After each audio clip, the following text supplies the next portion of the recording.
Hey there, fellow growers. Welcome back to Hydro Haven, where we believe that thriving gardens start with healthy soil and practical wisdom.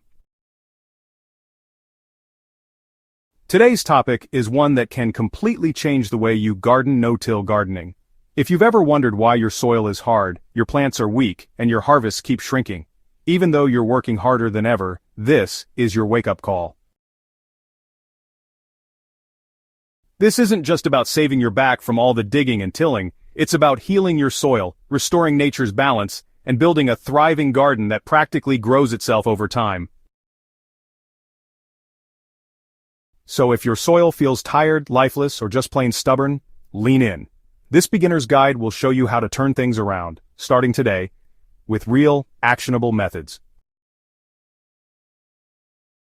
What is no-till gardening, and why does it matter?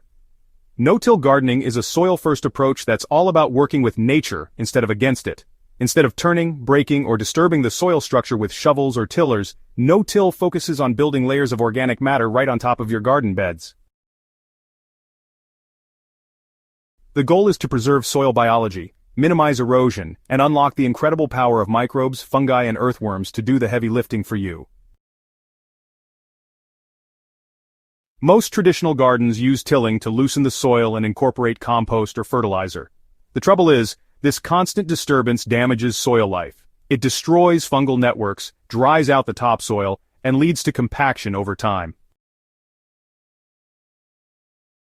What starts out feeling productive actually triggers long-term soil decline. No-till turns that around by creating a stable living environment where soil organisms thrive. These tiny allies break down organic material naturally, build air pockets for root growth, and create a sponge-like soil that holds moisture and nutrients where your plants need them most. The result? Better structure, fewer weeds, healthier plants, and long-term fertility that only improves season after season. How no-till heals poor soil. If you've got compacted, crusty, low-fertility soil, no-till gardening isn't just an option, it's a lifeline. Tilling might offer a temporary sense of improvement, but it's like putting a bandage on a deeper wound.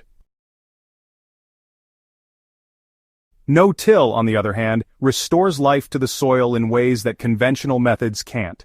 When you stop disturbing the soil, microbial communities begin to rebuild. These microbes are the foundation of nutrient cycling. They convert organic matter into plant-available food. Earthworms return, tunneling through the soil and improving aeration naturally. Fungi reconnect plant roots with minerals, water, and even each other through intricate mycorrhizal networks. Over time, this living ecosystem starts to repair the damage done by compaction, chemical use, and erosion. Instead of being a lifeless medium, your soil becomes an active, breathing system, full of the energy needed to grow vibrant crops. Starting a no-till garden step by step for beginners. The beauty of no-till gardening is its simplicity. You don't need fancy equipment, deep pockets, or perfect conditions. You just need organic material, patience, and a willingness to observe and learn from your soil. Let's break it down so you can start today. Even if your garden is currently a patch of weeds or hardpan dirt, begin by selecting your garden site. You don't need to remove the grass or weeds, you're going to smother them. Start with a barrier layer. This can be plain cardboard, newspaper, or a natural fabric, something that breaks down over time but blocks light to suppress the growth below. This layer triggers decomposition and welcomes worms and fungi to start working.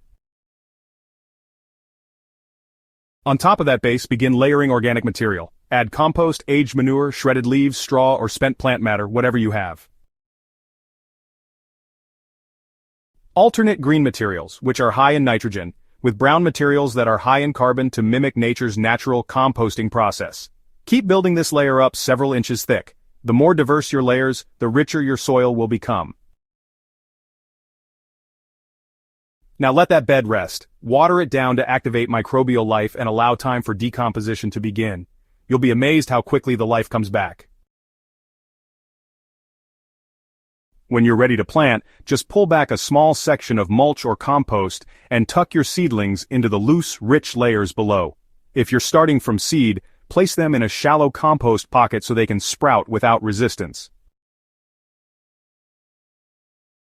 Managing weeds, mulch, and maintenance. One of the biggest myths about no-till is that it leads to more weeds. The reality is the opposite. A well-mulched no-till bed reduces weed pressure drastically over time. When your soil is covered, weed seeds get less light, fewer resources, and less room to grow. The few weeds that do emerge are often shallow-rooted and incredibly easy to pull. Mulch is the heart of this system. Organic mulch insulates the soil, feeds it as it breaks down, and shelters the microbiome from heat, wind, and rain. Keep your beds covered year-round. In winter, add a thick layer of straw or leaves to protect your soil from erosion and temperature swings. In summer, mulch keeps moisture in and suppresses weeds. You won't need to dig. You won't need to break apart compacted earth every spring. Instead, you'll be building upon a living foundation that gets easier to manage over time. What to grow in a no-till garden? Here's the exciting part. You can grow nearly anything in a no-till garden. Root vegetables like carrots and beets appreciate the crumbly, aerated soil created by microbes and worms. Leafy greens love the consistent moisture and nutrient availability. Heavy feeders like tomatoes and squash will thrive once your beds have matured and the nutrient cycling kicks into high gear. Building fertility over time. No-till is not about quick fixes. It's a slow-burn transformation that rewards consistency and care. But once you begin, you're creating self-sustaining fertility. Every time you top up your beds with fresh mulch or compost, you're feeding a system that multiplies your effort. Your plants will tell you the difference, with deeper roots, fuller foliage, and more flavorful harvests. Avoid synthetic fertilizers, which can disrupt microbial life. Instead, feed your soil the way nature intended with compost, worm castings, aged manure, and cover crops. These not only enrich the soil but help bind it together with natural glues produced by fungi and bacteria. Stick with it, and year by year your poor soil will transform into rich, spongy dark matter teeming with life. No-till is a garden mindset. Once you go no-till, you start to see gardening differently. You're not just a grower, you're a steward.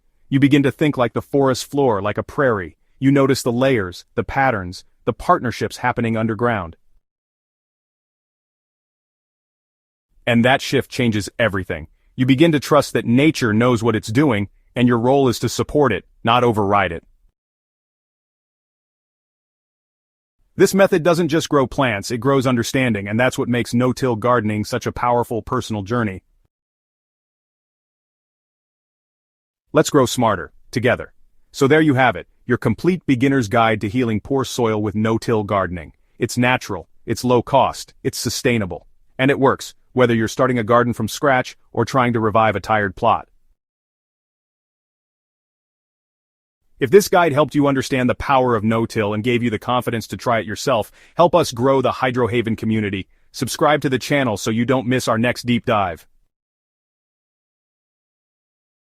And please, share this video or article with friends, neighbors, or anyone who's struggling with poor soil. They don't need to fight nature, they just need to learn how to work with it. Your soil is ready to come back to life and you've got everything you need to help it.